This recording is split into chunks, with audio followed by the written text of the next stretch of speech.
faudrait d'abord étudier comment la colonisation travaille à déciviliser le colonisateur, à l'abrutir au sens propre du mot, à le dégrader, à le réveiller aux instincts enfouis, à la convoitise, à la violence, à la haine raciale, au relativisme moral.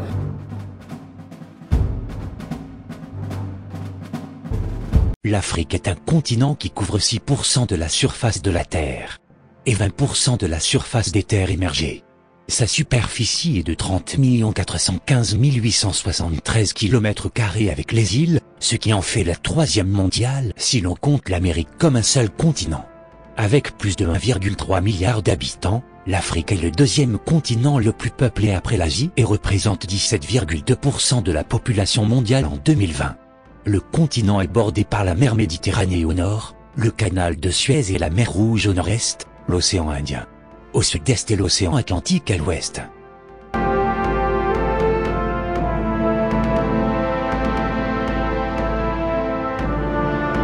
Comment peut-on comprendre que les Africains sont pauvres? Mais l'Afrique est incontestablement le continent le plus riche au monde en termes de ressources naturelles. En Afrique, il y a en grande quantité de l'or, du diamant, de l'uranium, du phosphore, du pétrole, du charbon, du coton, du cacao, du gaz, du coltan, pour ne citer que cela. L'Afrique est le premier fournisseur des pays européens et asiatiques. Sans les matières premières africaines, beaucoup d'entreprises européennes ou asiatiques ne tourneront pas. À titre illustratif, 80% de l'électricité produite en France provient de l'exploitation de l'uranium du Niger. On estime que, chaque année, quelques 2 millions de personnes essaient d'entrer illégalement sur le territoire de l'Union européenne et que, sur ce nombre, environ 2000 périssent en Méditerranée et autant dans les flots de l'Atlantique. Leur objectif est d'atteindre les îles Canaries, à partir de la Mauritanie ou du Sénégal, ou de franchir le détroit de Gibraltar, au départ du Maroc. Au vu de tout cela, Aimé Césaire dit, je cite, « Le malheur de l'Afrique, c'est d'avoir rencontré la France. » Il n'avait pas tort de le dire, car la France n'a rien apporté à l'Afrique. Par contre, l'Afrique a beaucoup à apporter à la France.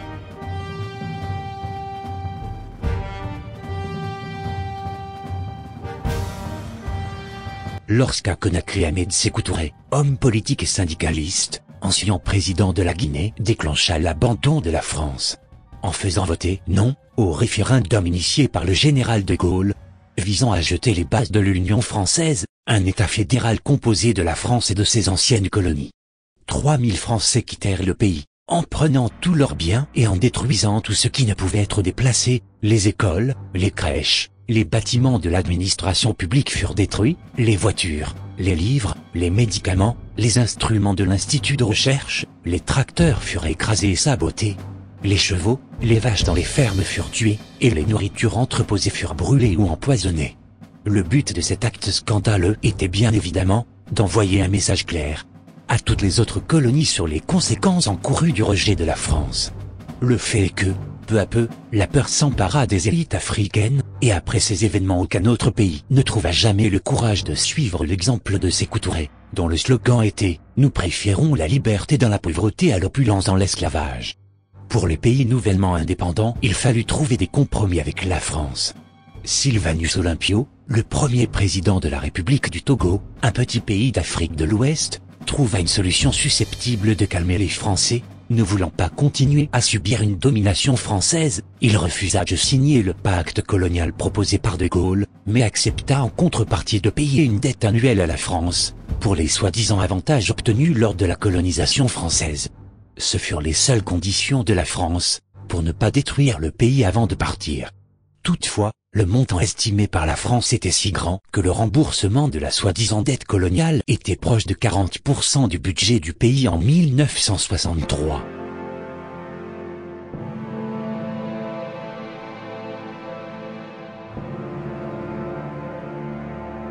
Dès lors, la situation financière du Togo, tout juste indépendant, fut très instable, et afin de se sortir de cette situation, Olympio décida de sortir du système monétaire mis en place par la France coloniale, le franc CFA, franc des colonies françaises d'Afrique, et créa la monnaie du pays.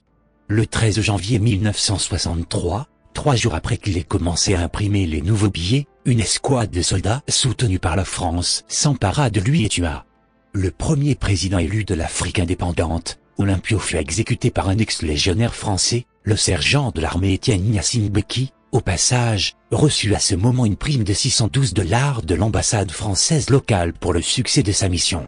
Le rêve de Olympio était de construire un pays indépendant et autonome. Mais l'idée ne correspondait pas aux volontés françaises.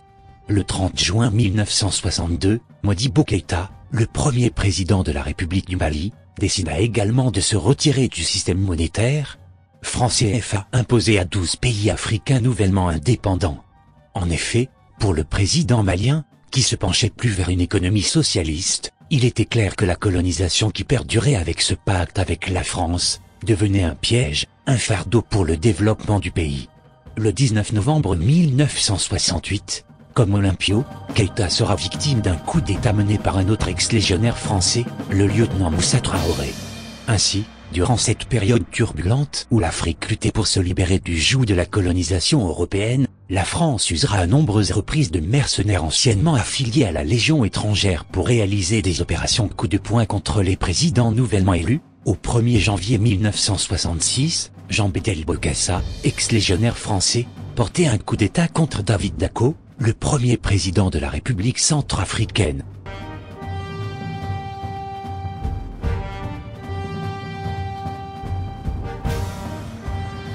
Le 3 janvier 1966, Maurice Yaméogo, le premier président de la République de Haute-Volta, aujourd'hui appelé Burkina Faso, a été victime d'un coup porté par Aboubacar Sangoulé, un ex-légionnaire français qui a combattu avec les troupes françaises en Indonésie et en Algérie contre ces pays de l'indépendance.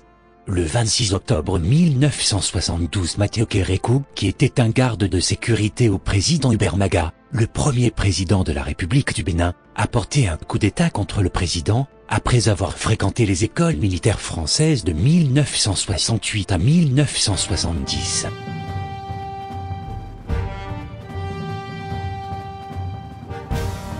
En fait, au cours des 50 dernières années, un total de 67 coups d'État qui se sont passés dans 26 pays en Afrique, 16 de ces pays sont des ex-colonies françaises, ce qui signifie que 61% des coups d'État en Afrique ont été initiés dans d'anciennes colonies françaises.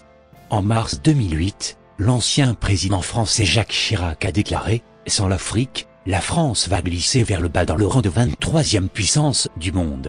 Le prédécesseur de Jacques Chirac, François Mitterrand, avait déjà prophétisé en 1957 que, sans l'Afrique, la France n'aura pas d'histoire au XXIe siècle. Au moment où nous écrivons cet article, 14 pays africains sont obligés par la France, à travers le pacte colonial, de mettre 85% de leurs réserves à la Banque centrale de France sous le contrôle du ministère des Finances français. Jusqu'à maintenant, en 2014, le Togo et environ 13 autres pays africains doivent encore payer la dette coloniale à la France. Les dirigeants africains qui refusent sont tués ou victimes de coups d'État. Ceux qui obéissent sont soutenus et récompensés par la France à travers un mode de vie somptueux, un soutien indéfectible à leurs dérives autoritaires, tant qu'ils sont les amis de la France, tandis que leur population endure la misère et le désespoir. Un tel système maléfique est dénoncé par l'Union européenne, mais la France n'est pas prête à se passer de ce système colonial qui lui offre une trésorerie d'environ 500 milliards de dollars en provenance de l'Afrique, et ce par année. Nous accusons souvent les dirigeants africains de corruption et de servir les intérêts des nations occidentales, mais il y a une explication claire de ce comportement. Ils se comportent ainsi parce qu'ils ont peur d'être tués ou d'être la victime d'un coup d'État. Ils veulent s'allier à une nation puissante pour se sauvegarder en cas d'agression ou de difficulté. Mais, contrairement à une protection amicale, la protection de l'Occident est souvent offerte en échange du renoncement à servir leur propre peuple ou les intérêts des nations. Les dirigeants africains travailleraient dans l'intérêt de leur peuple s'ils n'étaient pas constamment harcelés et intimidés par les pays coloniaux. En 1958, effrayé des conséquences de son choix d'indépendance face à la France, Léopold Sédar Senghor déclara « Le choix du peuple sénégalais, c'est l'indépendance, ils veulent qu'elle ait lieu. Seulement dans l'amitié avec la France, pas en litige. » Dès lors, la France a accepté qu'une indépendance sur le papier pour ses colonies, mais à signer en parallèle des accords de coopération, précisant la nature de leurs relations avec la France, en particulier les attaches envers la monnaie, le franc, le système éducatif français, les ententes militaires et les préférences commerciales.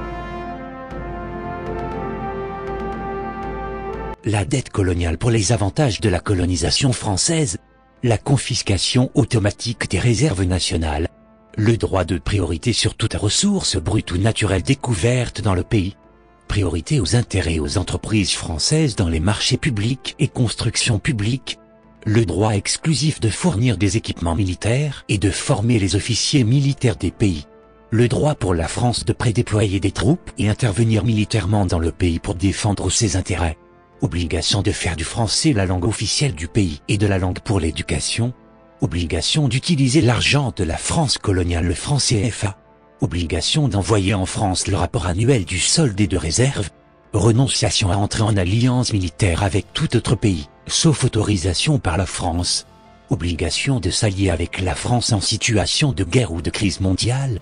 Ce sont ici 11 principales composantes de la poursuite du pacte de colonisation depuis les années 1950.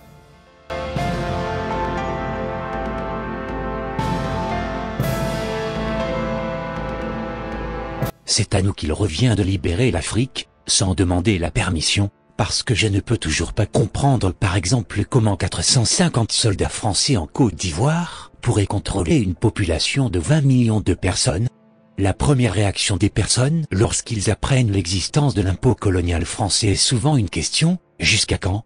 À titre de comparaison historique, la France a fait payer à Haïti l'équivalent moderne de 21 milliards de dollars de 1804 à 1947, près d'un siècle et demi, pour les pertes causées aux marchands d'esclaves français suite à l'abolition de l'esclavage et à la libération des esclaves haïtiens.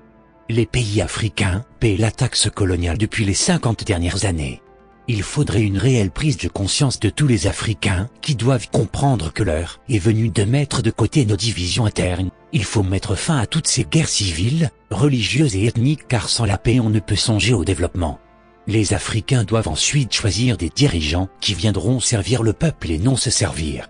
Les Africains doivent également mettre en valeur leurs ressources naturelles dans un partenariat gagnant-gagnant, nationaliser certaines compagnies étrangères qui doivent forcément être du domaine de l'État. Les intérêts de nos États doivent primer par-dessus tout.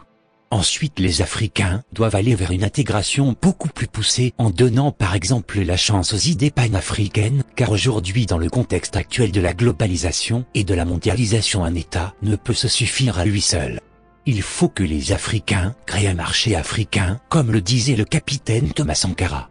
L'avenir de l'Afrique passera forcément par le panafricanisme qui reste encore pour l'Afrique un idéal. Enfin, avec les idées panafricaines qui visent l'union politique, économique et culturelle de l'Afrique, les Africains doivent cesser toute coopération non profitable avec des institutions comme le FMI, la Banque mondiale, les Nations unies, l'Union européenne. Il faut donner la chance à une nouvelle coopération sud-sud qui peut bien marcher avec certains pays asiatiques et de l'Amérique latine.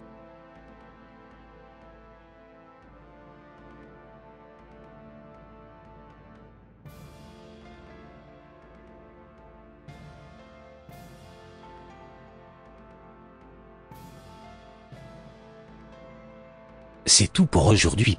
Média Info Afrique toujours proche de vous.